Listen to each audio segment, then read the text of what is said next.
வணக்கம் பானு.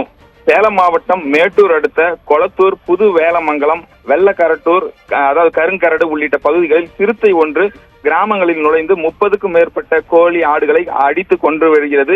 இதனை பிடிக்க 80க்கும் மேற்பட்ட வனத்துறையினர் கடந்த 10 நாட்களுக்கு மேலாக தீவிர முயற்சி மேற்கொண்டனர்.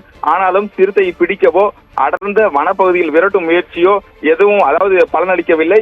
அதாவது கிட்டத்தட்ட 2 வாரத்திற்கு மேலாக அந்த கிராமம் மட்டுமின்றி சுற்று வட்டார மக்களும் இரவு நேரங்களில் கண் விழித்து கால்நடையை காவல் காத்து வருகின்றனர். மனிதர்களை தாக்கும் முன்பாக சிறுத்தையை பிடிக்க வேண்டும் என்று கிராம மக்கள் கோரிக்கை விடுத்துள்ளனர்.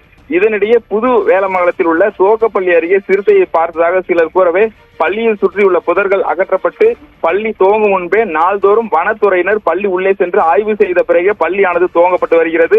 வனத்துறை அதிகாரிகள் அந்த பகுதியிலும், அதாவது வனத்துறை மற்றும் அதனை தொடர்ந்து கிராம நிர்வாக அலுவலர் மற்றும் வருவாய்த்துறையினர் என பல தரப்பினரும் பள்ளியை சுற்றி ஆய்வு செய்த பிறகே தற்பொழுது பள்ளியானது நடைபெற்று வருகிறது.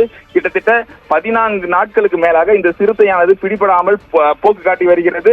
தொடர்ந்து வனத்துறையினர், அதாவது சத்தியமங்கலம், சேலம், கிருஷ்ணகிரி உள்ளிட்ட பல்வேறு மாவட்டங்களில் பணியாற்றும் 80க்கும் மேற்பட்ட வனத்துறையினரும் இந்த பகுதியில் முகாமிட்டு சிறுத்தையை பிடிக்கும் முயற்சியில் ஈடுபட்டு வருகின்றனர். இருந்த போதிலும் சிறுத்தையானது பிடிபடாமல் அவ்வப்போது வந்து செல்வது வாடிக்கையாக உள்ளது. தொடர்ந்து அந்த 10க்கும் மேற்பட்ட இடங்களில் கூண்டு வைத்தும் 15க்கும் மேற்பட்ட இடங்களில் சிசிடிவி கேமரா கண்காணித்து வருகின்றனர்.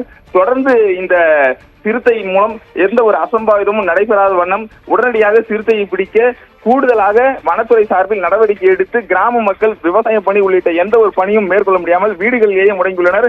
இதனையும் சீர்படுத்தும் வகையில் உடனடியாக சிறுத்தையை பிடிக்க வேண்டும் என்பதே இந்த கிராமத்தில் உள்ள மக்களின் கோரிக்கையாக உள்ளது. பானு, விவரங்களுக்கு நன்றி ஆனந்த்.